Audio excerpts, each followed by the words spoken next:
Every girl on Pinterest dies eventually. Not literally, just aesthetically.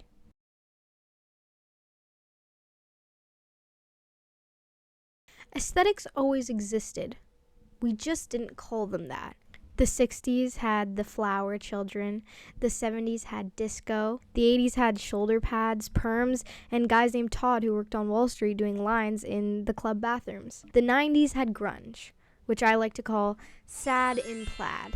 Then we got the early 2000s, a cultural phenomenon where Paris Hilton was basically the philosopher of her generation.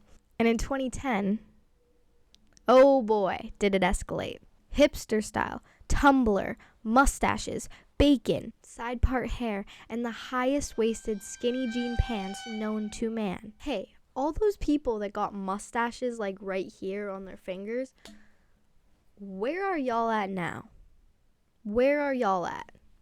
Or the people that got bows on like the back of their legs, where are you guys right now? What are you guys up to? We have truly been through it all. But now, in the 2020s, things have gotten a lot more complicated. We have coquette, soft girl, fairycore, cottagecore, light academia, dark academia, art ho, e-girl, e-boy, soft grunge, indie kid, scene, kidcore, clean girl, old money, office siren, mob wife, baddie, Y2K, emo, whimsy goth, hippie, just to name a few. And somewhere out there is a Pinterest board called Mob Wife Aesthetic with 18,000 pins, in which none of them actually tell you what a mob wife actually does, other than marry a man named Vito and have fur jackets and cheetah print. Then you got office siren girlies. They do not smile, they do not laugh, they were born in a blazer and haven't blinked since 2006. Their coffee, black. Their calendars, color-coded. Their arch nemesis, Craig from accounting, which is low-key giving Spencer Hastings vibes, and I am not mad at that at all. I love that diva. Oh, and boy, did I have my own phases with some of these.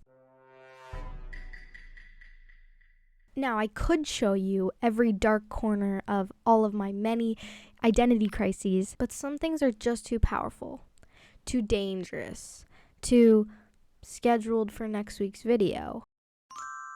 But I've always wondered how I managed to switch up my style like every day, like it was a talent. Obviously, I was 15 during COVID and trying to figure out who I was, like we all were. But how did I get so deeply and overtly obsessed with something to the point where I thought that Draco Malfoy from Harry Potter wanted me so bad that all I had to do was drink a lot of water before bed, lay in a starfish position and count to 10,000 and I would end up at Hogwarts. Like, what was I on? Genuinely, why were we so mentally ill? Like 2016 me wearing galaxy leggings, a donut emoji crop top, and a Snapchat flower crown filter, all thinking that I was going to be drafted into Coachella, when in reality all I had to do was go to grade 6 math to get a below average mark and go home to belly dance on Musical.ly. Now, aesthetics all follow a very similar life and death cycle. They all have a rise, a peak, and a collapse, and then a shameful resurrection 5 years later when a 13-year-old on TikTok finds it and calls it vintage. Stage 1, obscurity. A small group of people do or wear something niche, like, for example, wear a lot of bows. Stage 2, fame. An influencer posts in the same bow to a Lana Del Rey song. Stage 3, mass adoption. You walk into Zara, it looks like the aesthetic has thrown up all over the racks, everyone is obsessed, and you buy a bunch of bows because you think this style will never go out of fashion. But then there's stage 4, saturation and backlash. And now suddenly the style is diluted and everybody is making fun of it. Now you're stuck with 50 bows, nowhere to put them, and now everybody's calling you Jojo Siwa. And then stage 5, death. Now the trend is over. The style is obsolete, and those same 50 bows sit at the back of your drawer for years until you decide to give them to Value Village. And I've been through it, but now I've landed in what I'd like to call 80s diva. Bright colors, synths, biggest hair in the world, you get the idea. But I like where I am. It finally feels like me. I finally feel like I didn't really copy anybody.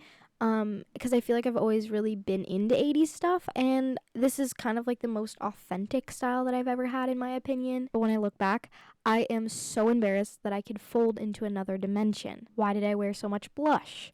Why did I wear so many chains?